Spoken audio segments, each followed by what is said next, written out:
Kita bukan melarang sholat Jumat di masjid. Kita melarangnya itu adalah amrun khariji. Ada eksternalnya. Kumpulnya itu nggak boleh. Di situ juga ada edukasi lagi nanti. Para ulama harus edukasi secara ekstensif, secara komprehensif. Ini loh, yang namanya sholat Jumat. Nah, itu terkait ibadah ya. Belum lagi terkait tentang ekonomi, belum terkait lagi sebenarnya. Edukasi lewat apa? Edukasi lewat apa?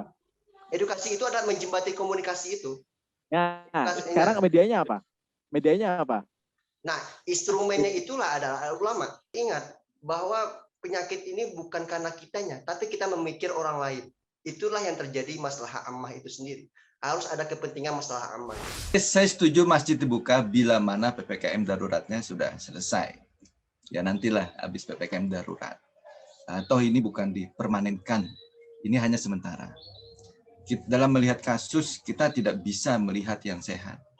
Kita harus melihat yang sakit. Assalamualaikum warahmatullahi wabarakatuh. Waalaikumsalam warahmatullahi wabarakatuh. Waalaikumsalam warahmatullahi wabarakatuh. Alhamdulillah kita bisa bertemu kembali para kiai ya di forum kita ini. Dari diskusi-diskusi kita ya ada banyak hal yang kita sudah respon sebenarnya. Tetapi belakangan ini ada kasus yang sangat aktual yang sepertinya masyarakat juga perlu perspektif gitu ya untuk mengambil sikap ya, terutama terkait dengan situasi mutakhir penyebaran COVID-19 ini, di mana kenaikan ya kasusnya ini sangat luar biasa. Nah, pada akhirnya pemerintah ya itu mengeluarkan kebijakan pemberlakuan pembatasan kegiatan masyarakat darurat Jawa dan Bali. Pemerintah mengeluarkan kebijakan terbarunya yaitu pemberlakuan pembatasan kegiatan masyarakat darurat, dan semuanya kemudian dibatasi ya, semua aktivitas ini banyak sekali yang dibatasi termasuk aktivitas keagamaan. Nah, dalam konteks keagamaan ini ada juga kemudian memunculkan pihak-pihak yang memunculkan statement yang dalam tanda kutip ya menimbulkan pro kontra, menimbulkan perdebatan ya, dan itu muncul dari pihak tokoh agama juga ternyata. Nah, di dalam forum ini kita akan mendiskusikan isu ini para kiai ya. Jadi kita dalam forum ini adalah akan membicarakan pro kontra ya penutupan masjid atau pembatasan kegiatan di masjid yang bagi sebagian orang ini sangat sensitif gitu ya. Nah, ini kita sudah kedatangan beberapa orang kiai muda ya. Ada Kiai Hilmi dari rumah kita, ada Kiai Dayu, ada Kiai Abkori, ada Kiai Alamsyah. Ada nanti sambil menunggu yang lainnya juga ya. Jadi kita akan mendiskusikan ini dengan santai begitu. Nah, ini muncul pertanyaan Kiai. Sebenarnya bagaimana sih pandangan para kiai itu ya terkait dengan situasi mutakhir ya, penyebaran COVID-19 ya. Nah, dan para kiai yang hadir di sini kan mewakili juga ya kiai-kiai di luar sana ya, yang ahli agama, yang mengerti tentang agama. Nah, ini sebenarnya bagaimana sih seorang kiai itu mempersepsi situasi mutakhir tentang penyebaran COVID-19. Mungkin dimulai dari Kiai Hilmi ingin menyampaikan dulu. Ya, terima kasih Mas Kiai Huda. Saat ini realita kita di tahun 2001 di situasi pandemi itu sangat berbeda dengan realita atau kondisi kita di masa pandemi tahun sebelumnya. Saat ini percepatan COVID varian Delta yang di mana 90% kasusnya itu melanda Jakarta, itu patut menjadi perhatian serius, dan saya kira ini tepat pemberlakuan PPKM darurat. Ini harus dihentikan dengan berbagai macam upaya pemerintah ya.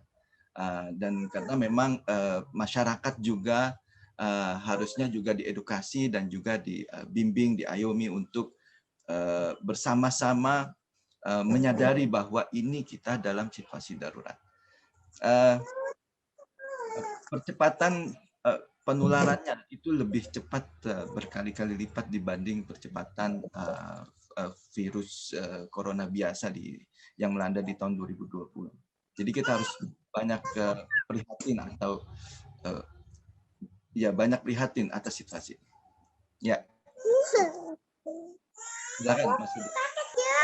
Berarti kalau dari perspektifnya Kiai Hilmi, kita perlu menerima realitas ini ya, kenyataan bahwasanya COVID ini memang benar-benar ada begitu loh. Kemudian perkembangannya ini sangat mengkhawatirkan. Mungkin selanjutnya saya minta oke. Angkanya per Juli mungkin 7 Juli 2021 itu 34.379. Ini angka hariannya ya. Jadi ini harus kita jadi perhatian serius karena berdasarkan fakta ya, angka. Oke, terima kasih Kiai Hilmi. Baik, selanjutnya saya minta Kiai Dayu untuk merespon pertanyaan ini. Gimana sih kondisi mutakhir penyebaran COVID-19 menurut Kiai Dayu hari ini ya? Ya, terima kasih Ustadz. Saya kira COVID yang saat ini kan tumbuh sangat besar ya, penyebarannya sangat cepat, eskalasinya sangat tinggi sekali. Mungkin sebelumnya kita sudah berharap corona ini bisa begitu cepat hilang ya. Mungkin aktivitas-aktivitas yang kita lakukan mungkin sudah bisa dilakukan sebagaimana semestinya. Tapi karena ada kemungkinan faktor penyebab yang lain yang mengakibatkan kita sedikit kolaps, mungkin harus dari kita sendiri, dari pemuka agama, kita harus kolaborasi untuk merespon cepat. Bagaimana itu nantinya, apakah kita membutuhkan argumen kah, atau bagaimana nanti sisi kita berpendapat, kita harus cepat menangani COVID ini. Karena ini adalah realitas yang sangat memprihatinkan bagi kita semua, karena semua aktivitas yang kita lakukan itu sangat terhambat sekali. Itu segera bisa dilakukan dengan cepat. Oke, menarik sekali. Ada tambahan perspektif dari Kiai Dayu ya. Beliau ini Kiai muda dari Jambi ya, pengasuh pondok pesantren, usianya masih sangat muda. Jadi selain kita memang menyadari betul adanya COVID ini bukan konspirasi sekali lagi. Ya, betul. Juga harus dilakukan penanganan secara lebih efektif lagi lah kira-kira begitu ya. Terima kasih Kiai Dayu. Selanjutnya saya minta pendapatnya Kiai Alamsyah. Kiai Alamsyah ini adalah pengajar agama ya, tokoh agama, mengajar di pesantren juga di Banjarmasin. Silahkan Kiai Alamsyah, bagaimana pandangan Kiai tentang kondisi mutakhir ya penyebaran COVID-19 ini? Baik, terima kasih atas kesempatan yang diberikan. Melihat kondisi mutakhir pada saat ini, kita lihat kasus COVID-19 bertambah, bahkan ada varian yang baru. Meskipun di Kalimantan Selatan tempat saya tinggal itu sudah berkurang dan bisa dikatakan zona hijau. Akan tetapi melihat masyarakat yang abai terhadap protokol kesehatan ini menjadi perhatian kita. Maka tadi harus ada saling bantu-membantu antara pemerintah dan juga tokoh agama untuk menyadarkan masyarakat, karena ini adalah hal yang sangat penting untuk disosialisasikan. Oke, ini juga saya kira sepakat ya Kiai Alamsyah bahwasanya satu COVID-19 hari ini bukan konspirasi, bukan sesuatu yang diada-adakan gitu ya. Atau kalau isu hari ini yang sedang memanas atau sedang disebarkan adalah isu di-COVID-kan. Jadi karena ini adalah sesuatu yang real, maka semua pihak harus mulai terlibat aktif begitu ya untuk merespon perkembangan penyebaran COVID yang semakin pesat ini, semakin mengkhawatirkan ini ya. Terutama pemerintah dan masyarakat ini harus bersatu untuk mendiskusi mengambil langkah-langkah yang efektif begitu. Terakhir kepada Kiai Abqori Hisan, bagaimana nih Kiai? Pandangan Kiai terkait dengan kondisi mutakhir COVID-19 ini? Iya, kalau dari saya pribadi ya tentu kita sudah melihat dengan fakta dan data dengan itu semua ya jelas real adanya gitu. Maka dari itu ya kita tahu sendiri bahwasanya di balik pemerintah itu pun juga ada gitu tokoh-tokoh ya ulama yang terkait mengampung di bagian kebijakan-kebijakan itu. Karena ada istilah itu tasarruful imam ala ra'iyah man hum bil maslahah gitu. Kebijakan pemimpin itu terkait langsung dengan kemaslahatan rakyatnya. Ya kita lihat di Indonesia gitu. Pemerintah mengeluarkan kebijakan itu ya enggak spontan atau sepihak gitu ya, tentu ada pertimbangan-pertimbangan langsung misalkan dari organisasi terbesar di Indonesia seperti NU dan Muhammadiyah ya tentu ikut andil juga dalam pertimbangan keputusan presiden itu tentu nyata gitu yang di sekitar kita itu Mas. Oke, terima kasih Kiai. Jadi saya kira para Kiai yang hadir di forum ini nggak ada yang berbeda pendapat ya tentang bahwasanya COVID-19 ini berbahaya begitu. Bukan sesuatu yang main-main gitu loh. Sehingga kebijakan pemerintah ya terkait dengan pemberlakuan pembatasan kegiatan masyarakat yang darurat ini ya itu ada basis legitimasinya begitu. Ada dasarnya gitu. Tidak sekedar kebijakan kosong ya, kebijakan yang tidak ada dasarnya, tidak ada alasan kebutuhannya begitu, apalagi ada suara sebagian masyarakat kita yang menafsirkan kebijakan PPKM ini adalah dalam tanda kutip pemberangusan agama ya. Nah ini menarik sekali, ada di sebagian masyarakat kita ya, saya nggak tahu jumlahnya berapa, sebagian masyarakat itu menafsirkan kebijakan pemerintah itu ya sebagai bentuk istilahnya pembatasan agama begitu ya, pemberantasan agama atau sesuatu yang bertentangan dengan agama. Nah, para kiai bagaimana menanggapi kebijakan PPKM ini?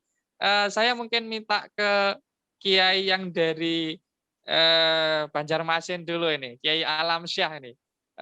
Bagaimana Kiai? Baik, terima kasih lagi atas kesempatan yang diberikan. Saya coba mengutip dari pandangan ulama fikih ini, Al-Imam Al-Bajuri atau bisa dikatakan Al-Imam Al-Bijuri ya, rahimahullah. Nah, beliau mengatakan ini terkait kebijakan pemerintah ya. Wa'lam annama amara bihil imam wa in kana wajiban ta'akkada wujubuhu bil amri. Sesuatu yang disuruh atau diperintahkan oleh al-imam, pemerintah ya, bisa dikatakan pemerintah,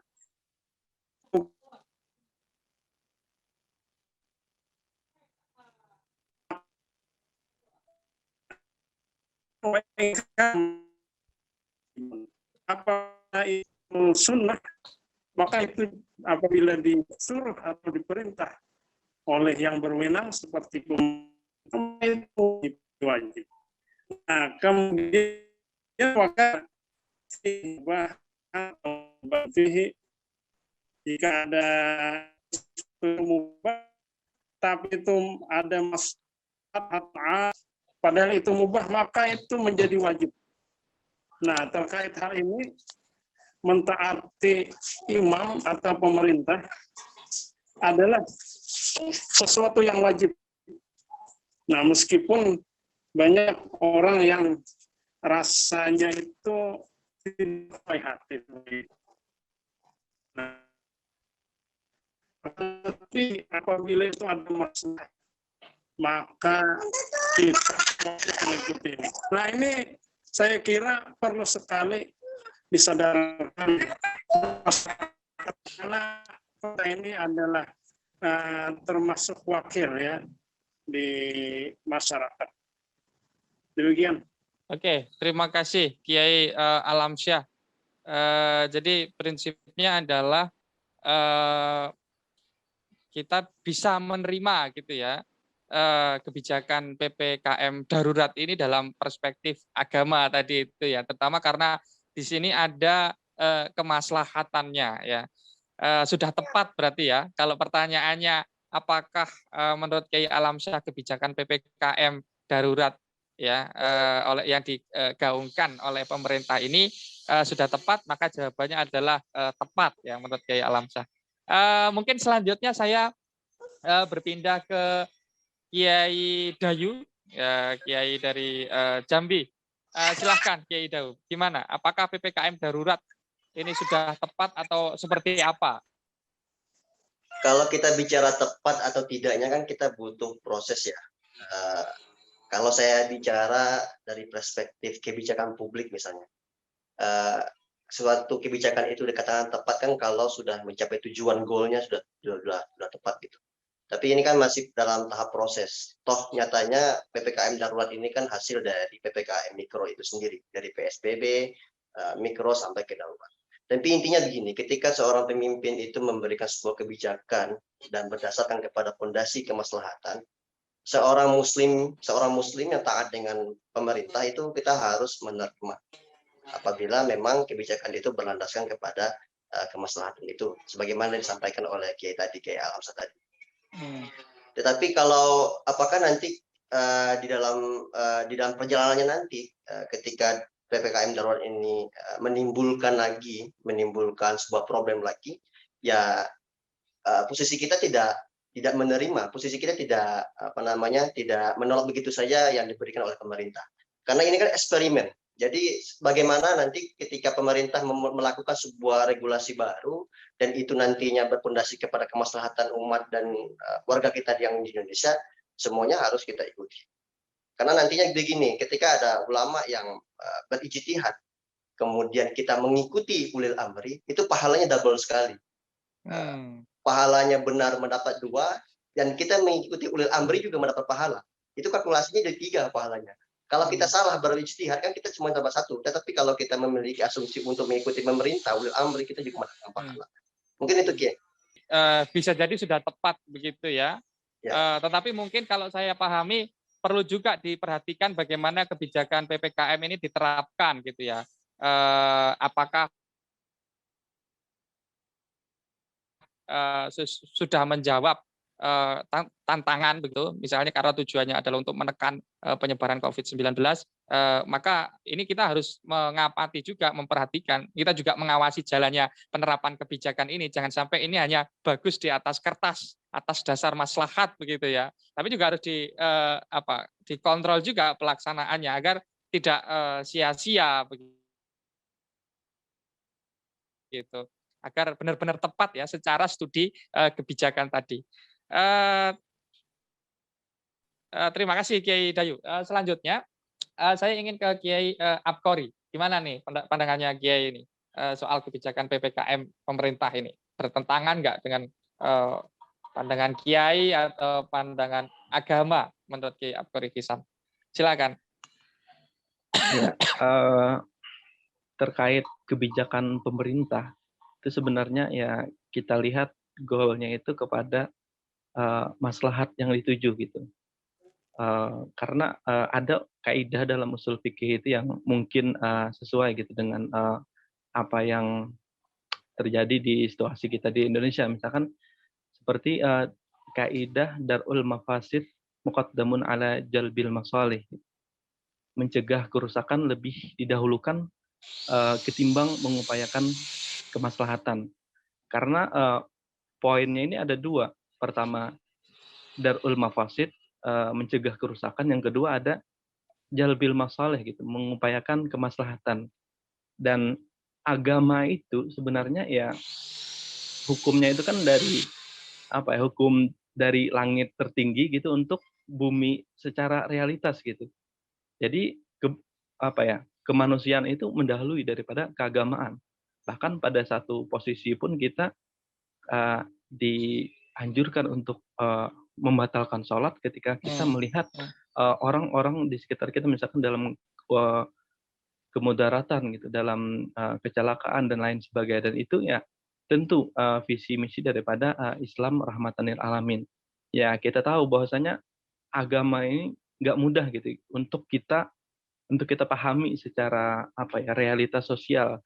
Karena itu dalam misalkan seperti kata Gus Baha itu ya kaidah-kaidah usul fikih dalam keseharian itu ya sangat awam untuk pemahaman kita di masyarakat, sehingga kita bisa menghakimi gitu karena kita tidak tahu, oh ini pemerintah katanya kok tiba-tiba langsung melarang gitu. Karena apa? Karena kaidah pemahaman usul fikih yang siogianya untuk menafsirkan agama, menafsirkan hukum ilah itu sendiri ya nggak bisa dipahami.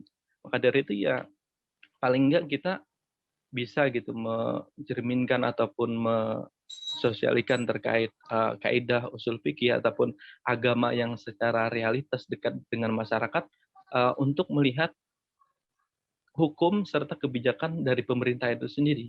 Kata Mas Dayu tadi ada istilah ulil amri wa atiullah wa atir rasul wa ulil amri, dan itu merupakan ya anjuran juga gitu dalam Islam, dan itu sendiri ya untuk target goalnya untuk kemaslahatan kita sendiri gitu, untuk mencegah daripada sesuatu yang sifatnya merusak seperti virus dan lain sebagainya. Dan itu kira-kira tanggapan saya, Mas.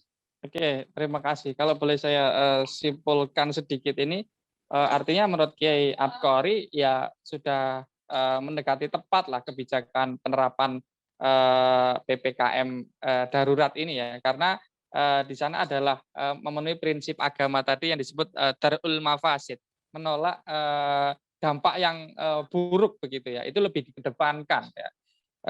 Ini sesuai dengan prinsip agama gitu ya, PPKM-nya pemerintah ini. Mungkin saya ingin mendapatkan pandangan dari tokoh Kiai muda Jakarta ya, Kiai Ahmad Hilmi. Gimana Kiai? Apakah sudah sesuai dengan agama PPKM darurat ini? Silakan. Ya, tentu saya setuju dan itu sesuai dengan apa yang diucapkan tadi, di statementkan tadi oleh para kiai sebelumnya. Saya sepakat sekali karena Ibnu Qayyim al-Jauziyah di dalam kitab I'lamul Muwaqqi'in an Rabbil Alamin itu beliau statement yang kemudian sangat global, diamini oleh seluruh ahli maqasid di dunia, yaitu fa inna syari'ata, sesungguhnya syariat, mabnanya, dasarnya, wa asasuha, dan dasarnya alal hikam, atas hikmah wa masalihil ibadi.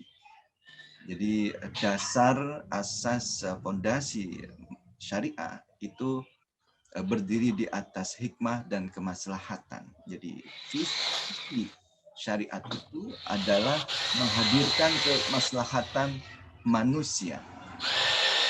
Mana kemaslahatan itu? Ya fil ma'ash, di tempat hidupnya manusia, di bumi, di rumah, ya kan, di dalam keluarga. Wal ma'ad, yaitu wahia adlun kulluha, yaitu keadilan untuk semuanya tanpa pengecualian. Warahmatun kulluha, dan rahmat bagi semuanya tanpa pengecualian. Wa masalihun kulluha, ya kemaslahatan untuk semuanya. Wa hikmatun kulluha, dan hikmah bagi semuanya.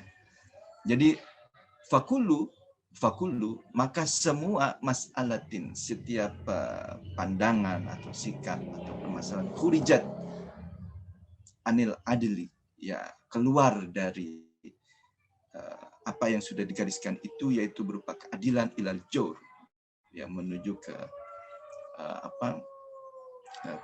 kejahatan, ya, ke penindasan. Wa anir rahmah, dan jauh dari rahmat, ila didya, dan dari rahmat menuju diddiha, ke lawannya atau sesuatu yang kontradiksi dari rahmat itu. Wa anil maslahah ilal mafsadah, dan dari maslahat menuju ke mafsadatan. Wa anil hikmah ilal abad, dari hikmah menuju kesia-siaan. Falaisat minas syariati, maka itu semua bukan syariat. Semua sikap pandangan keagamaan yang terkait di mana pandangan sikap pandangan keagamaan itu membuat manusia membuat manusia berada dalam posisi yang membahayakan atau sangat terancam atau berupa kerusakan dan terancam jiwa hidupnya, itu bukan bagian dari syariat. Ya, meskipun itu diklaim sebagai syariat. Jadi pandangan-pandangan keagamaan yang berlawanan justru dengan kebijakan PPKM itu justru berlawanan dengan visi misi syariat. Jadi itu bukan wilayah ikhtilaf, karena ini wilayah kemanusiaan, di mana setiap terkait dengan krisis, ancaman terhadap manusia dan kemanusiaan. Lalu kemudian itu mengatasnamakan agama, maka itu tidak bisa diklaim sebagai ajaran agama. Karena tasarruful imam ala ra'iyah manutun bil maslahah. Itu di dalam kitab Al-Ashbah wan Nazair. Jadi kita harus percaya bahwa kebijakan imam, pemimpin, pemerintah itu pasti bertujuan untuk kemaslahatan rakyatnya. Itu kira-kira Pak Kiai Huda. Oke, terima kasih. Sangat menarik tadi itu. Jadi kebijakan PPKM ini sudah selaras dengan prinsip syariat Islam, ya, yang visi utamanya adalah menghadirkan kemaslahatan bagi manusia, keselamatan bagi manusia dunia dan akhirat, gitu kira-kira ya. Kalau ada ajakan-ajakan di luar sana sekalipun diatasnamakan agama, ya, dibumbui dengan kalimat-kalimat tauhid, ya, kalimat-kalimat zikir, dihiasi dengan kalimat seperti itu, kalau itu mengajak kepada kerusakan, itu bukan syariat. Oke, menarik sekali ini.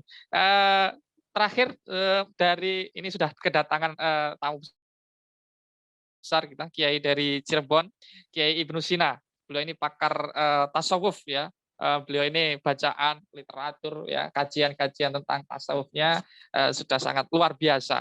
Ini bagaimana Kiai, ahli rohani Islam, ya, seperti Kiai Ibnu Sina ini melihat kebijakan PPKM darurat pemerintah ini? Apakah sudah selaras dengan ilmu hakikat ini? Gimana ini? Silakan. Baik, saya baru gabung, soalnya saya pikir tadi bilang jam 6, ternyata jam 4 ya. Saya baru masuk 15 menit yang lalu, setengah jam yang lalu. Tadi saya kayaknya semuanya memang sepakat sih untuk kebijakan PPKM itu. Cuma ini terkait tentang bagaimana menyikapi, gimana ya menjelaskannya. Jadi bagaimana menyikapi soal kebijakan pemerintah yang ada itu dipahami secara utuh oleh semua masyarakat, gitu. Nah, tetapi satu sisi lain kita juga tidak bisa menyalahkan masyarakat, gini. Karena kenapa? Karena memang pada ininya, pada lapangannya yang saya lihat gitu ya. Ini saya nggak dari bukan perspektif tasawuf ya, tapi seperti ya ini kan lagi bahas fikih gitu ya. Jadi kita diskusinya fikih. Soal soal kebahayaan virus itu gitu. Lagi-lagi masih ada yang tidak, yang maksudnya yang menganggap itu bukan sesuatu yang sangat berat gitu. Beberapa dokter gitu ya. Sehingga ini memberikan pengaruh terhadap kebijakan rumah ibadah gitu. Kalau saya sih melihatnya seperti itu. Artinya bahwa apakah rumah ibadah itu juga meskipun rumah ibadah itu kebijakannya ditutup lalu orang-orang semuanya sholat di masjid pun, karena masjid itu di masyarakat kita itu tidak, dia bukan sekedar lepas soal ibadah, ya, tapi masjid itu di Indonesia itu sudah mirip-mirip kayak dibangun seperti zaman Rasulullah gitu, bukan nggak ya, meskipun kalau lebay ya mohon maaf gitu. Karena apa? Masjid zaman sekarang itu adalah salah satu media untuk adalah misalnya memberikan pemahaman secara menyeluruh tentang kebijakan pemerintah gitu. Ini bagi saya juga dilematis gitu. Jadi persoalan masjid itu bagi saya bukan soal sholat doang gitu, tapi ada apa namanya, ada media, dia sebagai media untuk membangun masyarakat tertentu, intinya, dan itu dimulai dari sholat gitu. Itu tapi poinnya dapat ya poinnya ya. Poinnya saya kira Kiai Ibnu Sina berpendapat bahwasanya kebijakan PPKM darurat pemerintah itu kurang tepat untuk situasi saat ini. Ini kan tadi Seperti itu, Kiai. Bukan itu maksud saya. Jadi tadi kita mengkerucutnya soal PPKM itu berimbas kepada pelarangan kegiatan keagamaan di masjid. Kalau saya memahami seperti itu, Mas, topik kita sore ini. Kita belum ke sana, Ki, belum ke sana, tetapi nanti kita gitu. akan ke sana gitu ya. Pertanyaannya Iya. adalah tentang apakah PPKM darurat ini sudah tepat dalam perspektif agama begitu. Terutama misalnya agama perspektifnya Kiai Ibnu Sina yang melihat dari sisi tasawufnya begitu. Jadi ini masih sangat general di semua lini kehidupan kita. Ya, kita belum mengerucut pada dimensi kehidupan keagamaan di masyarakat. Oke.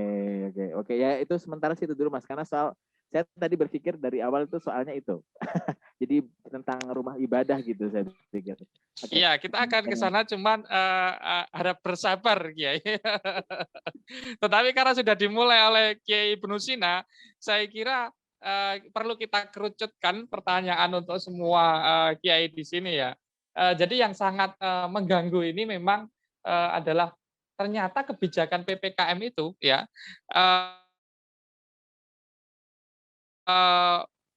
bertentangan gitu, atau setidak-tidaknya itu mengurangi layanan ibadah ya bagi masyarakat kita ya, yang biasa dilakukan secara publik di masjid begitu, di fasilitas-fasilitas umum. Nah, karena mencoba melihat realitas di masyarakat itu, ini memang ada suara di masyarakat kita ya, dari tokoh agamanya juga ya, yang melihat PPKM ini tidak perlu diterapkan di masjid-masjid ya, tidak perlu diterapkan di masjid-masjid. Nah, dan sudah hadir pula di hadapan kita tadi, saya kira Kiai Ibnu Sina berada pada posisi itu ya, tidak setuju bila PPKM ini diterapkan untuk membatasi kegiatan aktivitas yang ada di masjid-masjid kita ya. Saya kira ini perlu didiskusikan ini oleh para kiai. Pertama mungkin saya minta pendapat ya Kiai Dayu ya, kiai muda dari Jambi. Gimana Kiai menyikapi adanya tokoh masyarakat ya, bahkan di sana adalah bergelar ulama gitu, yang justru dalam tanda kutip ya menolak penerapan PPKM darurat ini ya. Silakan Kiai Dayu. Terima kasih.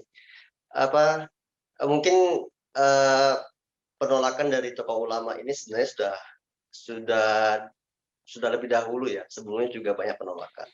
Tapi juga ada ulama yang sebelumnya nolak, kemudian juga sadar terhadap statementnya. Karena mereka berpijak kepada bahwa wabah ini kan mauhumah dulunya. Mauhumah itu masih ambigu, masih tidak diketahui lah. Maka ketika kalau berimbas kepada pembatalan ta'tilul Jum'ah atau pembatalan sholat Jum'ah itu, jadi kaidahnya dibangun itu adalah al-maslahah muhaqqaqah muqaddamun al-maslahah muhaqqaqah muqaddamun ala mafsadah mawhumah. Jadi mafsadah mawhumahnya itu loh. Jadi dibilang mafsadah mawhumah ini bahwa corona ini kan belum ada kepastiannya. Kepastian ini kan terbukti ketika ada dokter, sebagian dokter mengatakan ini tidak berbahaya atau sebagainya. Tapi sekarang ulama-ulama yang menolak itu mulai sadar ketika corona ini terbukti. Yang dulunya bicara orang yang meninggal corona itu jauh dari kita, sekarang udah berdekatan. Tapi intinya begini, sebenarnya ulama itu kan posisinya itu adalah kolaborasi. Kita harus, pemerintah dengan ulama itu harus kolaborasi. Bagaimana nanti ketika Kiai Ibnu Sina mengatakan ini kan terjadi miskomunikasi antara masyarakat dengan pemerintah. Nah, itu posisi ulama. Posisi ulama itu adalah memberikan edukasi kepada masyarakat bahwa corona ini sangat berbahaya. Ketika ini diberikan edukasi kepada masyarakat, datanya sesuai dengan kondisi dan lokasinya. Ini kan kita bicara lokasi nih. Kita tidak bisa generalisir. Ini yang terjadi di masyarakat. Saya di Jambi, masyarakat itu banyak bertanya, ini kenapa PPKM ini berimbas kepada kami, padahal di Jambi itu tidak terlalu banyak COVID-nya. Nah, itu juga terjadi ketika pemerintah harus memberikan statement harus secara jelas, bahasa yang sangat jelas, tidak memberikan pernyataan secara ambiguitas. Nah, ketika pemerintah hadir di situ, memberikan pemahaman yang jelas, kemudian ulama juga ikut andil, saya kira ini bisa terima kok. Saya yakin bisa diterima. Bahkan berimbas kepada ta'til Jumat, pembatalan sholat Jumatnya akan diterima. Ini hanya miskomunikasi, tidak terjadi kolaborasi antara pemerintah dan ulama. Mungkin saya baru-baru ini melihat ada Instagram, misalkan salah satu gubernur sudah sudah upload tokoh-tokoh agama terkait ceramah-ceramah, itu sangat langkah-langkah awal. Tapi kalau kolaborasi yang sebenarnya itu kan panjang sekali. Tapi setidaknya itu instrumen yang harus kita lakukan itu adalah berikan panggung kepada ulama, bagaimana PPKM ini harus jalan, dan intinya maslahat bagi umat. Mungkin itu Kiai udah. Oke, terima kasih Kiai Dayu. Untuk Kiai Ibnu Sina, sebentar ya, bersabar dulu. Saya ingin pindah ke Kiai dari Jakarta, Kiai Ahmad Hilmi. Silakan Kiai, tanggapannya. Ya, terima kasih Mas Kiai Huda. Kalau konteksnya Jakarta, itu pasti merujuk karena penetapan Jakarta sebagai status zona merah oleh pemerintah, di mana pemerintah adalah lembaga formal yang diamanahkan mengelola dan menjalankan negara, dan juga pemerintah telah mendengarkan ahli, melihat fakta, data terkait jumlah korban di Jakarta ya. Lalu siapa yang meninggal akibat COVID ini dan seberapa cepat COVID ini menyebar. Saya kira ulama yang di Jakarta itu justru harus menjadi jubir bagi kemaslahatan, bagi penjaga jamaah ya. Jadi tidak hanya menjaga spiritual yang basisnya itu yang sangat sederhana ya, hanya ibadah, tapi juga ulama bertugas untuk menjaga keselamatan nyawa manusia, terutama jamaah subuh. Itu kan umurnya di atas 50-60 kan. Kalau seandainya mereka tertular, itu luar biasa dampaknya buat mereka. Kemudian para jamaah masjid yang ada di sini yang saya lihat itu ya ramai ya. Kalau orang bilang masjid sepi ya mungkin di daerahnya, tapi di Jakarta itu masjid ramai karena di zamannya COVID ini justru banyak orang yang ingin taqarrub ilallah gitu ya. Jadi mendekatkan diri kepada Allah. Sebenarnya mendekatkan diri pada Allah itu tidak ada yang berbenturan. Jadi ibadah juga punya alternatif ketika situasi di zona merah. Bahkan fatwa MUI di tahun 2020, fatwa ulama Al-Azhar juga menguatkan bahwa khusus yang terancam, dirinya terancam dari bahaya, maka harus sebisanya memindahkan, memigrasikan lokasi ibadahnya. Jadi bukan menghilangkan ibadahnya, tetapi proses migrasi yang tadinya masjid sebagai pusat pelatihan, dan harusnya kita yang sudah terlatih di masjid bisa mengaplikasikan di dalam rumah. Karena fakta-fakta yang betul saya lihat sendiri di lapangan, jamaah masjid yang aktif sekali karena merasa pentingnya mendekati masjid untuk taqarrub ilallah. Saat dia corona juga dia harus ke masjid. Akhirnya banyak yang tertular ya, sampai satu RT itu 30 orang tertular. Ini sangat mengerikan. Bahkan salah satu kawan saya sedang berjuang luar biasa untuk sembuh dari COVID. Meskipun usianya masih muda, tapi karena perawakannya berat badannya 105 kilo, otomatis sangat sulit bagi dia untuk bernafas. Ini adalah fakta di lapangan. Nah, artinya saya kira bukan menyetop ibadah, tapi memigrasikan. Karena kan kullu ardin masjidun. Kalau kita menjadikan masjid di dalam rumah, otomatis kita akan menyelamatkan istri, anak-anak kita yang ada di rumah. Itu lebih maslahat dan lebih banyak pahalanya ketimbang kemudian di zona merah, satu RT 30 orang, satu kelurahan 900 kasus, itu luar biasa. Kita harus prihatin ya. Lebih baik menjaga nyawa manusia dibanding kita bermain bertaruh. Taruhannya adalah nyawa keluarga kita, nyawa istri kita, nyawa anak-anak kecil kita. Allah Subhanahu wa taala berfirman, "Wa man ahyaha fa ka'annama ahyan nasa jami'an." Jadi barang siapa yang menghidupi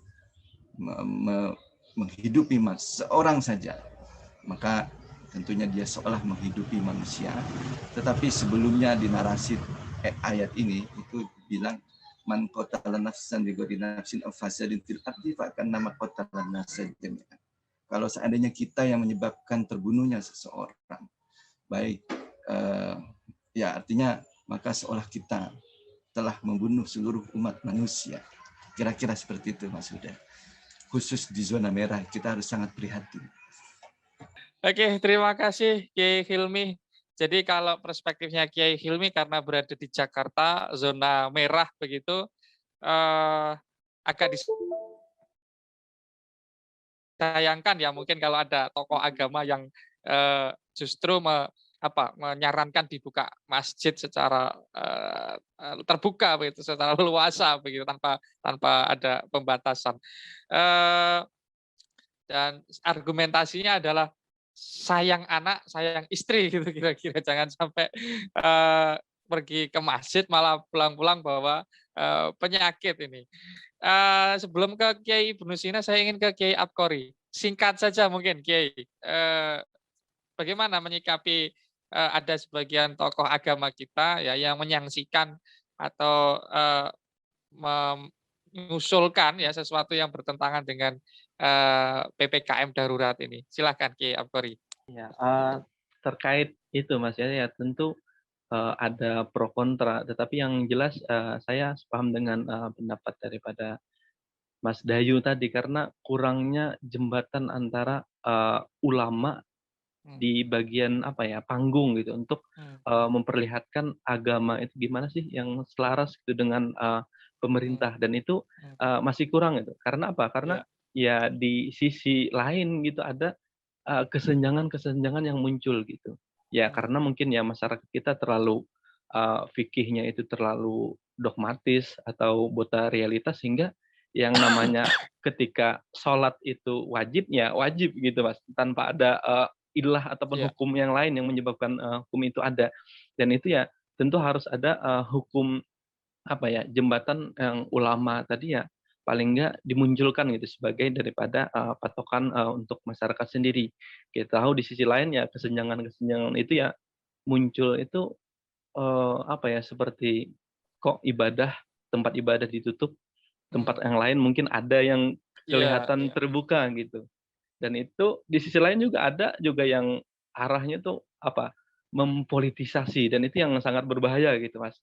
sehingga menyalahkan pemerintah. Bahkan tadi malam itu trending di Twitter tadi pagi ya kalau nggak salah itu ya turunkan Pak D gitu apa kalau nggak salah itu di trending. Nah itu ya perlu jembatan gitu untuk panggung daripada ulama kita untuk menjelaskannya.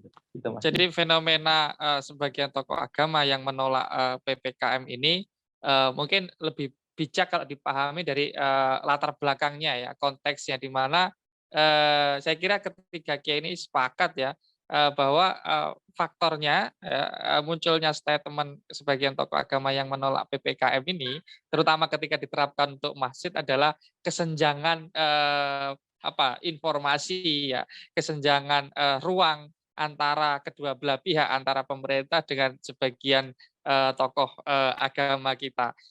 Dan tentu saja rekomendasinya tentu saja adalah ya melibatkan para ulama ini ya dalam kebijakan ya penerapan sosialisasi, penerapan PPKM darurat sehingga mereka tidak berada di luar barisan begitu ya kira-kira.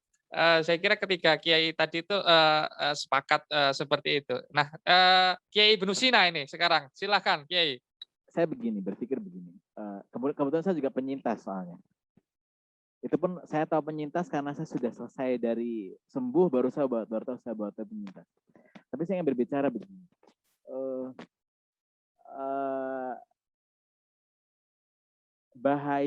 Bahayanya korontum ini.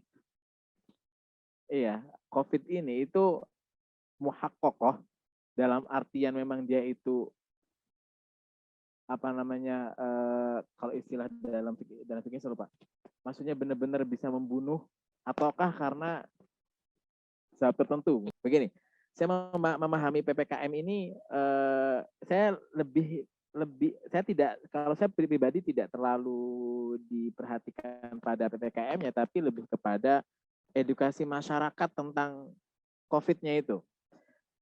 Kalaupun misalnya gitu ya, PPKM itu benar-benar dilakukan ya dengan apa yang diinginkan pemerintah, lalu ternyata tidak memberikan solusi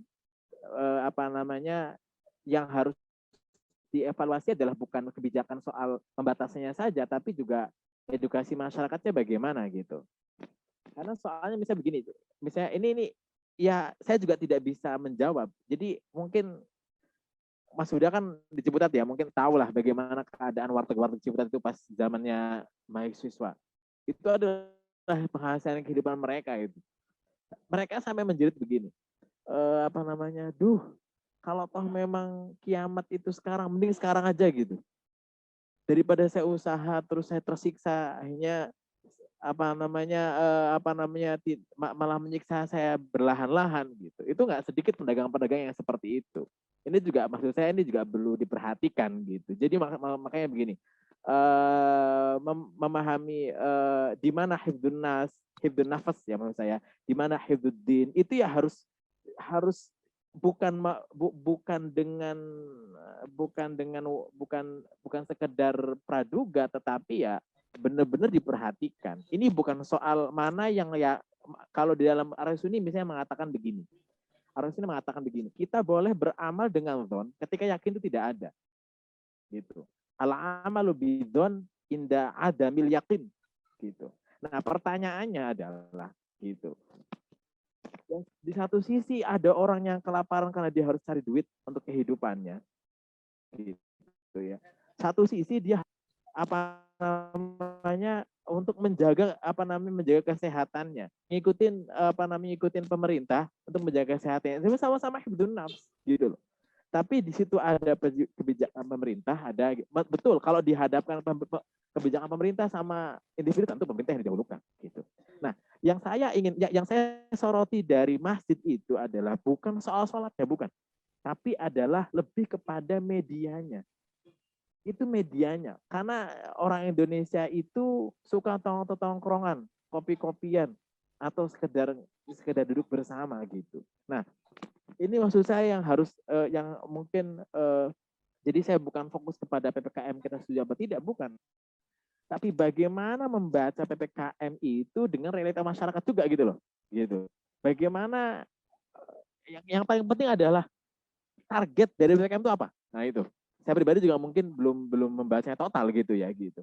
Karena kita dihadapi dengan realita seperti itu, gitu yang kita tidak bisa mengelak. Itu yang maksud saya yang ingin saya sampaikan. Jadi ini bukan soal ini hifdzun nas, ikutin pemerintah hifdzun nas lalu muqaddam ya oke, apa namanya bima. Tapi juga ingat di sini ada satu sisi lain gitu. Yang itu juga hifdzun nafs gitu. Ada hifdzuddin. Nah, hifdzuddin yang mengandung hifdzun nafas gitu. Itu hal-hal begini. Karena untuk bagi saya ini butuh pentarjih yang kuat gitu.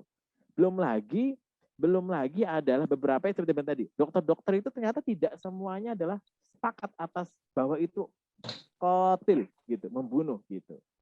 Itu juga mungkin artinya perlu dikaji juga. Nah, itu.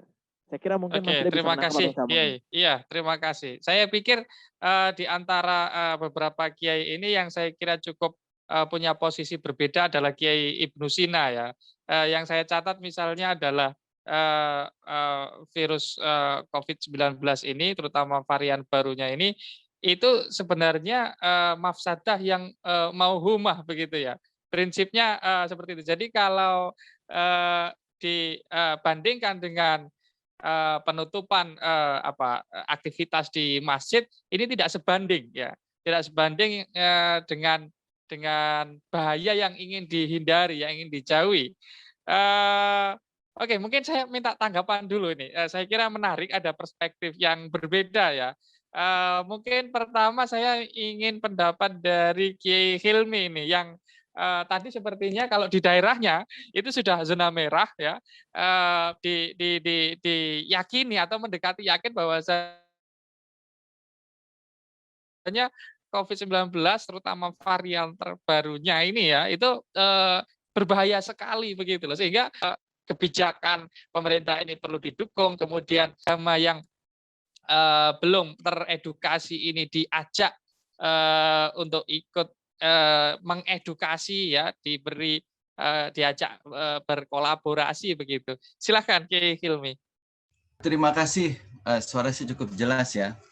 Terima kasih Pak Kiai Ibnu Sina dan Mas Kiai Huda. Kalau berarti pembicaraan soal ibadah selesai ya, kita bagaimana bicara soal bekerja di luar di masa pandemi. Jadi kalau persoalan ibadah itu saya anggap selesai, tadi saya sudah berkomentar, saya kira itu yang pilihan yang tepat. Karena hifdzun nafas itu lebih didahulukan ketimbang ritual. Tapi kalau yang terkait dengan bekerja, berdagang, itu kan sama-sama juga pilihan dari hifdzun nafas. Ya, saya yakin adanya PPKM darurat ini adalah buah dari ketidakberhasilan masyarakat atau dalam menjaga ini ya, menjaga penyebaran. Ini adalah PPKM darurat ini saya melihat berdasarkan fakta. Kita kembali kepada fakta. Ini kalau tidak dihentikan, kita juga nanti mau tidak mau akan kolaps. Kita ya, kegagalan kita menjaga prokes itu karena banyak hal, bukan karena faktor masyarakat sendiri. Pertama, karena memang proses edukasi terhadap masyarakat itu perlu waktu. Sementara kita kurang masif dalam proses mengedukasi, terutama pejabat-pejabat yang berada di bawah ya, itu kurang tidak memiliki ya, beberapa di antara mereka itu kurang memiliki sense of crisis. Kalau seandainya ini bisa dijaga, saya kira orang beraktivitas akan seperti biasa. Kalau seandainya kita tidak berkerumunan, coba kita lihat, kita baru saja melalui momen Idul Fitri. Melewati momen ini adalah pekerjaan yang sangat luar biasa bagi pemerintah karena ada banyak tradisi. Terus halal bihalalnya kalau di Jakarta itu sebulan belum selesai kalau berdasarkan tradisi. Ini ada proses kerumunan yang luar biasa yang panjang dari hari 1, hari 2 Lebaran, hari 3, meskipun keluar Jakartanya dilarang, tetapi kerumunan di dalam kotanya sangat besar. Ya banyak kita Lebaranan tidak pakai masker, kita ketemu saudara nggak pakai masker, seperti biasa, seperti tidak ada masalah. Dan satu sisi kalau kita yang mengedukasi sendirian, kita seperti bekerja sendirian. Pemerintah fokus pada pembatasan akses warga, tapi di dalam kota proses edukasi, ya bahkan beberapa pengurus wilayah yang non formal itu justru juga ikut berbaur dalam kerumunan itu, bukan ikut andil dalam proses edukasi. Dan banyak juga dari tokoh agama yang juga kurang mengedukasi untuk menjaga prokes. Saya kira buah dari PPKM, hadirnya PPKM sangat mengkhawatirkan. Kita hanya sementara 20 hari, tapi kewajiban kita mencari nafkah, berdagang itu harus dilakukan dengan prokes yang ketat. Berdagang itu di luar terbuka. Berbeda kalau kita beribadah di masjid, kan itu ada di ruang tertutup. Lah, dengan proses ketat, terus kita pakai sandal dan kaki kita tidak bersentuhan dengan, atau tubuh kita tidak bersentuhan dengan yang lain. Saya kira itu tidak menjadi problem. Justru itu bagian dari hifdzun nafas. Jadi kewajiban bekerja, berdagang itu kewajiban. Tapi kalau sholat jamaah itu sunnah, Kiai. Jadi bisa dilakukan jamaahnya pindah ke dalam rumah. Setidaknya kita meminimalisir keluar rumahnya. Ya, kita waktu berdagang selesai kita pulang. Nah, itu yang berikutnya adalah bagian dari kegagalan menjaga Mungkin prokes di masyarakat dicukupkan, juga Kiai, karena banyak waktu kita cukup terbatas. Ya, Saya ingin komentar, memberikan, ya betul, komentar saya ingin yang memberikan ilmunya tinggi kesempatan itu. kepada yang lain. Saya coba berpindah dulu, Kiai, ke Kiai Dayu ini, merespon tadi itu ya. Jadi tentang tadi sudah disinggung juga tentang konteks mafsadah yang mau humah, kemudian maslahah yang muhaqqaqah.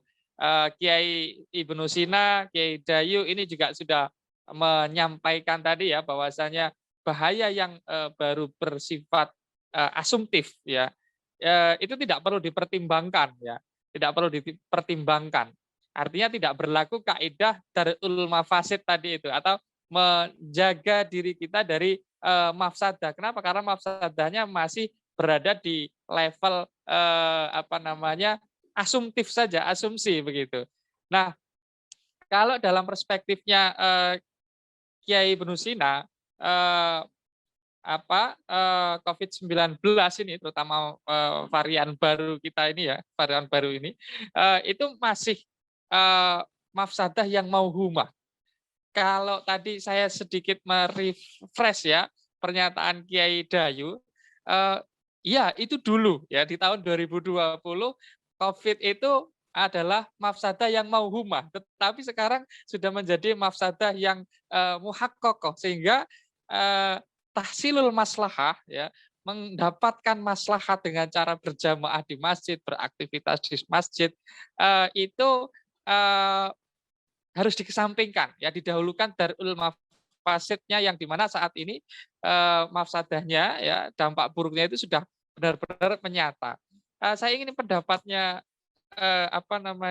Kiai Dayu ini, bagaimana merespon statement dari Kiai Ibnu Sina ini? Silakan. Saya mulai tadi itu faktual ya, faktual data eskalasi COVID ini naik, varian baru itu naik. Nah, kita harus selektif juga mendefinisikan PPKM itu. Kalau dulu PSBB itu adalah pembatasan sosial, sosial itu artinya berjabat tangan kah atau bertemu kah, tapi PPKM ini diartikan sebagai pembatasan kegiatannya. Makanya kalau kita bicara tentang pelarangan sholat berjamaah, itu bukan pelarangan sholatnya, bukan amrun apa ya bahasanya, amrun dakhili, bukan internalnya, tetapi adalah amrun khariji, sesuatu eksternalnya. Makanya yang dilarang itu adalah perkumpulannya. Nah, pertanyaan tadi itu adalah bagaimana nanti kebijakan ini hadir, kemudian bagaimana dampaknya kepada masyarakat yang lain. Kita bicara tentang ada kaidah usul lagi mengatakan adalah masalah apa namanya maslahah ammah. Itu ada kaidahnya. Maslahah ammah muqaddamun ala maslahah khassah. Jadi ada kepentingan yang sifatnya adalah universal. Itu harus didahulukan daripada kepentingan pribadi. Maka kegiatan jadi apa namanya kebijakan publik, kebijakan yang dihadirkan oleh pemerintah itu kan sangat apa ya, sudah dibaca terlebih dahulu, sudah dikaji terlebih dahulu. Saya mengira bahwa apa namanya kebijakan yang dibuat oleh pemerintah sangat tepat sekali. Berbeda dengan lockdown ya. Ini bukan kajian kita sebenarnya. Kalau lockdown itu kan semua aktivitas dimatikan, semua ekonomi dimatikan. Jadinya drop. Tapi kalau PPKM ini kemungkinan ada masyarakat untuk bekerja mencari nafkah. Tapi ingat, PPKM ini harus diperhatikan juga bahwa kegiatan kita harus dibatasi. Kegiatan itu harus didefinisikan juga nanti. Makanya saya juga masih ambigu bagaimana apa namanya yang memiliki kepentingan ini, pemerintah ini harus sangat-sangat mendefinisikan ini sangat-sangat jelas. Biar tidak terjadi ambiguitas terhadap masyarakat. Dulu kita bicara dulu nih, PSBB itu kan antara Jakarta dengan Surabaya itu berbeda loh maknanya, Mas. Pak Kiai. Kalau di Jakarta PSBB itu kan mati total. Kayak lockdown. Sholat juga tidak ada. Sholat Jumat itu tidak ada. Tapi kalau di Surabaya malah sholat Jumat. Padahal PSBB. Jadi ada kesenjangan definisi juga bahwa PSBB itu sosialnya bagaimana. Jadi apakah sosialnya kita harus memperhatikan protokol atau juga bisa terjadi di dalam PPKM ini. Ya, PPKM mungkin juga. Oke, terima kasih Kiai. Saya kira sudah cukup clear posisinya Kiai Dayu Akrominars ini. Saya kira keragaman perspektif ini saya kira perlu diapresiasi ya. Mungkin nanti Kiai Ibnu Sina bisa menambahkan juga. Tapi sebelum ke Kiai Ibnu Sina, saya ingin singkat saja dari Kiai Abqori Kiai. Bagaimana kalau tadi Kiai Dayu mengulas ya satu kaidah lagi dalam agama, maslahah amah muqaddamun ala maslahatil fard ya, maslahah publik itu lebih dikedepankan dibanding maslahah individu, yang artinya untuk konteks masjid ya, penutupan kegiatan sementara di masjid-masjid kita itu lebih relevan, lebih sesuai dengan pandangan agama dibanding yang pro terhadap pembukaan aktivitas kegiatan di masjid ini. Silakan Kiai Abqori, mungkin singkat saja. Terkait itu ya tentu kita lihat kembali antara ulama dengan pemerintah itu sendiri. Misalkan terkait mana sih antara ekonomi dan kebijakan itu sendiri gitu yang harus diadukan ataupun diselaraskan. Dan saya kira ya antara pembatasan dan lockdown itu ya tentu punya punya perbedaan yang tersendiri gitu. Hanya sebatas pembatasan, tetapi ya di tempat-tempat ibadah ataupun di tempat secara ekonomi, secara mencari mencari rezeki untuk anak itu ya tetap jalan, akan tetapi ada batasan-batasan tersendiri yang mempunyai batasannya gitu ya. Dan itu ya tentu beda dengan lockdown ataupun secara total gitu yang bisa mematikan ekonomi dan lain sebagainya. Mungkin itu ya. Oke, terima kasih Kiai. Saya kira sepakat dengan Kiai Dayu ya.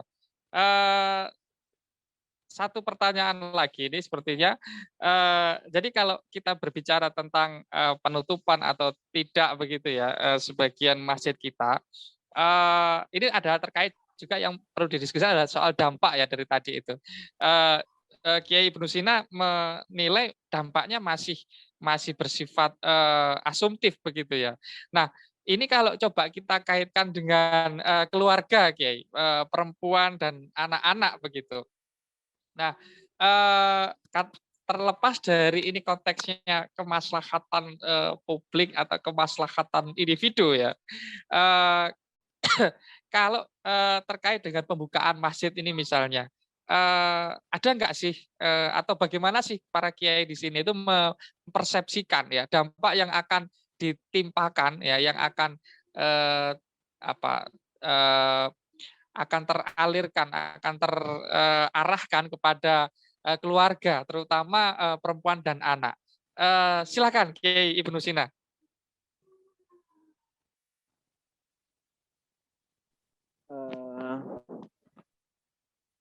Kalau saya memahami ini kalau saya memahami kalau kita bicara penularan itu mungkin bukan wilayah kita ya.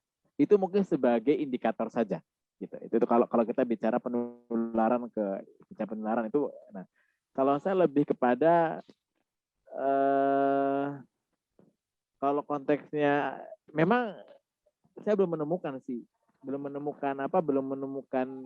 secara spesifik pandemi ini dihubungkan dengan perempuan dengan anak-anak gitu. Tetapi ya kembali lagi saya ingin mengatakan bahwa kemaslahatan itu bukan sekedar soal data tapi juga apa yang dirasakan gitu. Itu sih paling. Pribadi kalau artinya belum bisa menggambarkan dampak ya. Misalnya masjid dibuka, para lelaki beraktivitas di masjid. Maksud saya begini, dilematisnya begini Mas. Dilematis yang saya ingin gini. Kalau kata Habib Jinil kan begini bahasanya. Iya, karena mungkin beliau yang termasuk yang biasanya mungkin beliau itu selalu satu suara lah dengan pemerintah Habib Jindan ya. Tapi persoalan ini beliau berbeda. Tapi maksud saya juga maksudnya menarik bagi satu dikaji. Bagi beliau, iya kita prokes. Saya juga setuju, saya ikuti gitu. Tapi maksudnya apakah ya itu tadi pengkajian sampai misalnya bukan ya benar seperti yang disampaikan Ustadz Hilmi atau Mas Dayu dan saya tidak mengingkari itu. Cuman dengan apa namanya ini juga ini agak repot juga. Misalnya gini, di Ciputat lah katakan, di Ciputat. Ini ada pelarangan 3 masjid ya, pelarangan 3 masjid. Tetapi orang juga pada akhirnya dia berduyun-duyun mencari masjid yang buka gitu. Ini juga jadi masalah baru menurut saya. Ini yang maksud saya yang belum clear gitu. Artinya bukan soal kebijakannya diterapkan, tapi soal pemahaman masyarakatnya itu. Termasuk misalnya soal pemahaman masyarakat untuk memahami proses menghadapi penyakit ketika dia mengidap gitu. Itu belum selesai itu. Jadi udah tahu traumatiknya dulu. Meskipun saya tidak menganggap bahwa itu tidak mematikan loh ya. Maksud saya untuk soal mematikan itu apakah setiap yang kena pasti mati gitu loh. Ini juga kita harus gak kaji gitu. Ya, terima kasih. Oke, Kiai. Saya kira sudah clear ya posisinya Kiai Ibnu Sina. Mungkin silakan ditanggapi Kiai Dayu dulu deh. Kiai Dayu dulu. Singkat saja Kiai karena waktu kita semakin terbatas ini. Jadi begini Kiai Ibnu Sina. Bahwa memang kebijakan itu kita tidak bisa ini kan wilayah bukan wilayah kita ya. Kalau tentang kebijakan itu ada ilmunya lagi. Saya sedikit memahami tentang itu. Saya juga mendalami tentang ilmu hukum. Kebijakan yang dibuat oleh pemerintah itu kan harus ada namanya komunikasi. Komunikasi itu penting. Ada teorinya nanti. Ada teorinya komunikasi. Salah satu penyebab implementasi kebijakan itu gagal itu diakibatkan oleh komunikasi itu sendiri. Nah, komunikasi inilah yang harus dijembatani oleh pemerintah. Harus ada stakeholder-nya, harus ada kolaborasinya. Itu sangat-sangat ini kan yang namanya kebijakan itu tidak bicara jangka pendek, tapi harus jangka panjang. Itulah yang terjadi di Indonesia ini. Karena tidak memikirkan jangka panjang. Ini kan darurat namanya. PPKM aja darurat namanya. Makanya harus ada pertimbangan-pertimbangan. Terkait tadi kalau memang saya sendiri misalkan kalau kena COVID kan belum tentu mematikan. Tapi ingat bahwa penyakit ini bukan karena kitanya, tapi kita memikir orang lain. Itulah yang terjadi masalah ammah itu sendiri. Harus ada kepentingan masalah ammahnya. Jadi ketika ada bahasa-bahasa yang mendiskriminasikan umat muslim itu harus diperjelaskan juga. Saya sangat setuju dengan kata Ustaz Ilmi tadi. Ada imigrasi, bukan pelarangan ya, imigrasi. Kita jelaskan secara detail-detailnya. Kita bukan melarang sholat Jumat di masjid. Kita melarangnya itu adalah amrun khariji. Ada eksternalnya, kumpulnya itu nggak boleh. Di situ juga ada edukasi lagi nanti. Para ulama harus edukasi secara ekstensif, secara komprehensif. Ini loh, yang namanya sholat Jumat itu nggak mesti berjamaah loh. Nah itu terkait ibadah ya. Belum lagi terkait tentang ekonomi, belum terkait lagi Nah, itu harus edukasi lewat apa? Edukasi lewat apa? edukasi itu adalah menjembati komunikasi itu. Ya, Edukasi- sekarang medianya apa? Medianya apa? Nah, instrumennya itulah adalah ulama. Nah, ya medianya apa? Medianya itu orangnya itu. Sekarang medianya apa? Oke, saya coba memfokuskan diskusi kita ya. Sekarang Iya, kita iya. berdiskusi adalah soal dampak ya. Kalau menurut Kiai Ibnu Sina, tidak ada dampaknya terhadap perempuan dan anak-anak atau keluarga di rumah setelah beraktivitas di luar, di masjid, itu tidak ada dampaknya. Nggak Tidak gitu juga, Mas. dipertimbangkan kalaupun ada dampaknya. Nah, kalau menurut Kiai Dayu, ini juga harus dipertimbangkan juga karena kita tidak berpikir tentang diri kita sendiri tapi orang lain. Saya coba beralih ke Kiai Hilmi, bagaimana perspektif Kiai soal dampak inilah, katakanlah kalau kita asumsikan masjid ini dibuka seperti pada umumnya, tidak perlu dibatas-batasi dan seterusnya. Silakan Kiai. Saya setuju masjid dibuka, tapi Singkat saja mungkin, Kiai. Ya, saya singkat nih. Saya setuju masjid dibuka bila mana PPKM daruratnya sudah selesai. Ya nantilah habis PPKM darurat. Toh ini bukan dipermanenkan, ini hanya sementara. Dalam melihat kasus, kita tidak bisa melihat yang sehat. Kita harus melihat yang sakit. Jadi apakah di sana terdapat mafsadat, tapi yang lain manfaat, nggak masalah. Kita harus melihat darul mafasid muqaddamun ala jalbil masalih, bahwa ternyata masih banyak orang yang rentan sekali, begitu kena seminggu meninggal, begitu kena 3 hari meninggal. Kita harus melihat mereka yang sakit. Kita tidak perlu melihat diri kita yang sehat, apalagi para kiai dari kalangan menengah ke atas, ya, tentunya tidak banyak beban pikiran atau masalah. Belum ada banyak penyakit. Kita tidak bisa melihat yang ke situ. Ya, kayak bocah ya Mas, gak ada masalah. Tapi kita melihat yang rentan. Di Pulau Gebang itu ada keluarga memiliki 2 anak, suami istrinya COVID dan dua-duanya meninggal. Anaknya tidak ada yang ngurus. Perempuan terdampak sekali. Setiap saya pulang sholat Jumat sebelum PPKM darurat ya, itu saya selalu mandi besar. Saya mengkhawatirkan apakah nanti istri saya terkena atau tidak. Kalau saya khawatir ternyata saya di sana kerumunan, ya saya harus betul-betul besoknya nggak lagi datang. Saya betul-betul mencari masjid yang sebelum PPKM darurat, yang betul-betul itu bisa menjaga prokes dan saya harus berada di luar. Kalau seandainya saya juga jarang menerima khutbah yang di mana itu tidak bisa menjaga prokes. Itu kita harus selektif juga karena nanti kita bakal pulang ke rumah. Ada ibu kita yang usianya sudah 60, ada dengan segala macam penyakit bawaan, ada istri kita yang harus sehat, ada anak-anak kita yang masih kecil. Mereka masih punya masa depan yang panjang. Kalau nauzubillah seandainya seorang bapak menjadi penyebab meninggalnya seorang istri karena COVID, apakah itu juga atau mungkin itu bisa masuk ke dalam al-qatlu bi ghairi amdi. Ini kan kita harus melihat ke situ ya, sebagai keluarga gitu kira-kira. Itu saja. Ya, terima kasih, Kiai. Singkat kan? Ini pertanyaan terakhir dan saya harap semuanya menjawab secara singkat ini ya.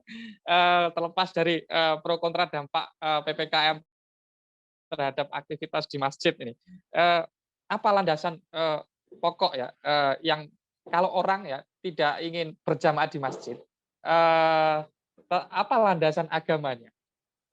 Apa yang bisa menjadikan mereka tidak terbebani secara moral, dianggap meninggalkan agama, melalaikan akhirat dan seterusnya.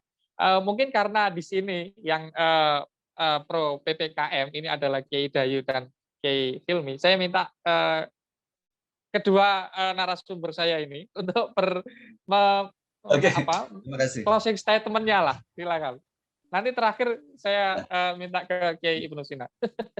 Ya, di masa darurat corona COVID naik, pemerintah juga kan sudah memberikan stimulus ekonomi. Ada sedikit bantuan yang bisa dirasakan manfaatnya, meskipun dalam praktiknya juga kita harus memonitor dan mengevaluasi. Tapi itu adalah bagian dari upaya tasarruful imam ala ra'iyah manutun bil maslahah. Itu yang pertama. Yang kedua, di masa darurat ini juga kita harus betul-betul bisa tidak hanya memikirkan keselamatan diri kita, tapi adalah keselamatan perempuan-perempuan kita yang ada di sekitar kita. Apakah itu kakak perempuan kita, orang yang paling rentan berada dalam situasi ini, anak-anak. Kalau mungkin kita badan panas kita punya, tapi kalau anak-anak bagaimana merawat anak-anak itu luar biasa effortnya, berbeda dengan merawat pakai Ibu Sina. Ya, nauzubillah, kan saya doakan selalu sehat walafiat. Merawat anak-anak sakit itu, saya melihat keponakan saya dirawat, di swab, itu luar biasa. Jadi kalau seandainya mereka kena, nauzubillah, ini luar biasa sekali, kita harus sense of crisis-nya gitu. Nah, terus di situ.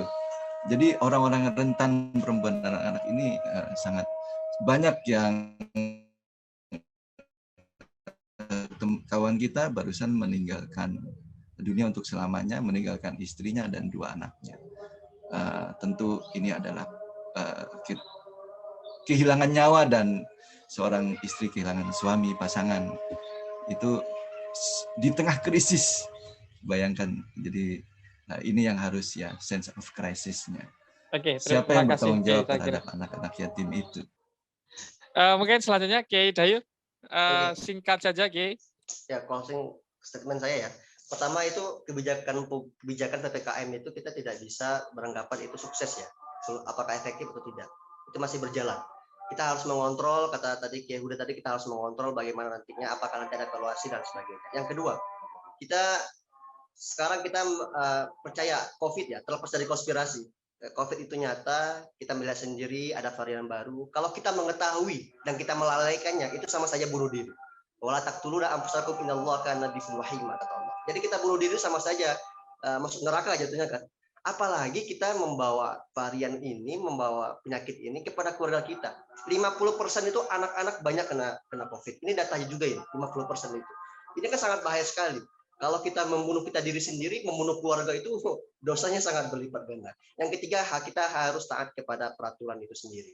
Sebagai ulama, sebagai tokoh agama, kita harus mendukung, harus kolaborasi, apapun itu nantinya.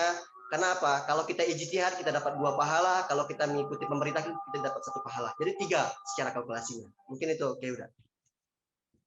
Terima kasih, Kiai Dayu. Terakhir, Kiai Ibnu Sina, closing statement-nya silahkan. Baik, memang ini bagi saya memang ini bahaya, tetapi yang paling penting dari itu semuanya adalah pengetahuan kita tentang ini harus dilengkapi. Itu sih yang paling penting menurut saya sekarang. Karena yang mungkin memang kasusnya berbeda-beda ya mungkin. Saya juga tidak menyamaratakan karena saya, kakak saya, keponakan saya, dua kakak saya itu terdampak sebenarnya. Cuman karena memang kita bertiga sepakat untuk tidak riskan, gitu, tidak risau. Bahkan saya juga tinggal di kosan, makan bareng sama teman-teman dan yang lainnya. Ya alhamdulillahnya memang tidak menular sih, intinya itu.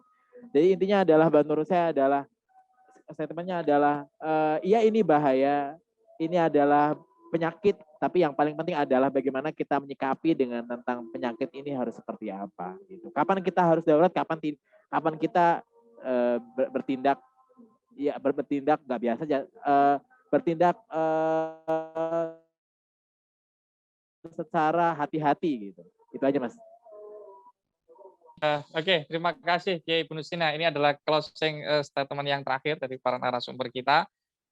Saya ucapkan terima kasih untuk semua narasumber kita yang luar biasa, sudah mengeluarkan semua ilmunya begitu ya. Tetapi yang kita sepakati adalah kita harus menjadi pribadi yang bertanggung jawab untuk diri kita sendiri dan orang-orang di sekitar kita, karena kita tidak hidup sendiri, kita hidup bareng-bareng. Semoga semuanya selalu sehat. Terima kasih sekali lagi sudah hadir di kegiatan ini. Dari saya cukup sekian. Wassalamualaikum warahmatullahi wabarakatuh. Oke, terima kasih. Waalaikumsalam warahmatullahi wabarakatuh. Jam. Terima kasih Mas Kiai Ibnu Sina, Pak Kiai Dayu, Pak Kiai Siap.